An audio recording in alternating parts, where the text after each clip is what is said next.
ਕੀ ਤੁਸੀਂ ਜਾਣਦੇ ਹੋ ਅਮਰੀਕਾ ਦੇ ਪੂਰਵ ਰਾਸ਼ਟਰਪਤੀ ਡੋਨਲਡ ਟਰੰਪ ਆਪਣੀ ਨਿੱਜੀ ਜ਼ਿੰਦਗੀ 'ਚ ਕਿੰਨੇ ਖਰਚੀਲੇ ਅਤੇ ਕਿੰਨੇ ਅਮੀਰ ਨੇ।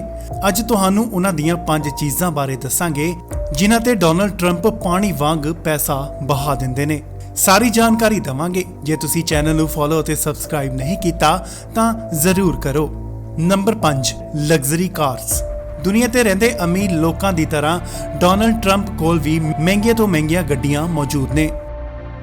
ਟਰੰਪ ਗੱਡੀਆਂ ਦੀ ਗਿਣਤੀ ਨਹੀਂ ਸਗੋਂ ਗੱਡੀਆਂ ਦੇ ਕੰਫਰਟ 'ਚ ਯਕੀਨ ਰੱਖਦੇ ਨੇ। ਟਰੰਪ ਕੋਲ ਸਭ ਤੋਂ ਸਸਤੀ ਕਾਰ ਮਰਸੀਡੀਜ਼ ਬੈਂਜ਼ SLR ਹੈ ਜਿਸ ਦੀ ਕੀਮਤ ਤਕਰੀਬਨ $4.5 ਲੱਖ ਹੈ।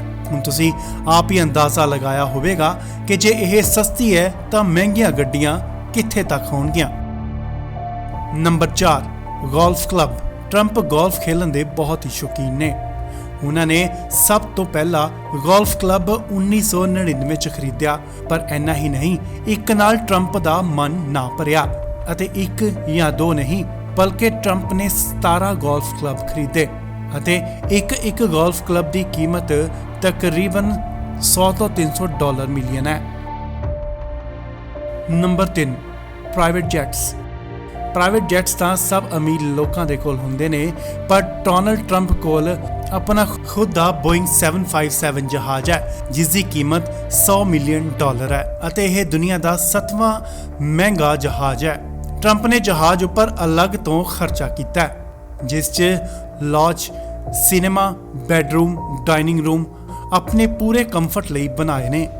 ਜਿਸ ਤੋਂ ਇਲਾਵਾ ਜਹਾਜ਼ 'ਚ 24 ਕੈਰਟ ਦੀ ਕੋਟਿੰਗ ਵੀ ਕੀਤੀ ਗਈ ਹੈ। ਇਸ ਦੇ ਨਾਲ ਟਰੰਪ ਕੋਲ 3 ਹੈਲੀਕਾਪਟਰ ਵੀ ਨੇ ਜਿਨ੍ਹਾਂ ਦੀ ਕੀਮਤ $7 ਮਿਲੀਅਨ ਹੈ। ਨੰਬਰ 2 ਤੇ ਰੀਅਲ ਸਟੇਟ। ਡੋਨਲਡ ਟਰੰਪ ਸਿਆਸਤ 'ਚ ਆਉਣ ਤੋਂ ਪਹਿਲਾਂ ਹੀ ਰੀਅਲ ਸਟੇਟ ਦੇ ਬਾਦਸ਼ਾਹ ਸਨ। USA ਤੋਂ ਬਾਹਰ ਟਰੰਪ ਨੇ ਬਹੁਤ ਸਾਰੀਆਂ ਪ੍ਰਾਪਰਟੀਆਂ ਖਰੀਦੀਆਂ ਹੋਈਆਂ ਨੇ ਜਿਨ੍ਹਾਂ 'ਚ ਫਿਲੀਪੀਨ, ਕੈਨੇਡਾ, ਸਾਊਥ ਕੋਰੀਆ, ਤੁਰਕੀ ਅਤੇ ਇੰਡੀਆ ਵੀ ਸ਼ਾਮਲ ਹੈ ਅਤੇ ਜ਼ਾਹਿਰ ਹੈ ਅਮਰੀਕਾ 'ਚ ਤਾਂ ਬਹੁਤ ਸਾਰੀਆਂ ਟਰੰਪ ਵੱਲੋਂ ਇਨਵੈਸਟਮੈਂਟਸ ਵੀ ਕੀਤੀਆਂ ਗਈਆਂ ਨੇ। Number 1 Trump tower. 1995 'ਚ ਟਰੰਪ ਨੇ ਅਮਰੀਕਾ ਦੀ ਸਭ ਤੋਂ ਮਹਿੰਗੀ ਜਗ੍ਹਾ 71 ਮੰਜ਼ਿਲਾ ਇਮਾਰਤ ਖਰੀਦੀ ਸੀ। ਨਿਊਯਾਰਕ ਦੀਆਂ ਵੱਡੀਆਂ ਇਮਾਰਤਾਂ 'ਚੋਂ ਇੱਕ ਹੈ ਅਤੇ ਉਸ ਦਾ ਨਾਮ ਬਦਲ ਕੇ ਟਰੰਪ ਟਾਵਰ ਰੱਖਿਆ ਗਿਆ। ਇਸ ਟਾਵਰ ਦੀ 1995 'ਚ ਕੀਮਤ $10 ਮਿਲੀਅਨ ਸੀ। ਹੁਣ ਇਸ ਇਮਾਰਤ ਦੀ ਕੀਮਤ ਦਾ ਅੰਦਾਜ਼ਾ ਵੀ ਲਗਾਉਣਾ ਮੁਸ਼ਕਿਲ ਹੈ। ਜੇ ਵੀਡੀਓ ਚੰਗੀ ਲੱਗੀ ਤਾਂ ਲਾਈਕ ਤੇ ਸ਼ੇਅਰ ਜ਼ਰੂਰ ਕਰਨਾ। ਹੋਰ ਵਧੇਰੀਆਂ ਵੀਡੀਓਜ਼ ਨੂੰ ਦੇਖਣ ਲਈ ਚੈਨਲ ਨੂੰ ਸਬਸਕ੍ਰਾਈਬ ਅਤੇ ਫੋਲੋ ਜ਼ਰੂਰ ਕਰੋ।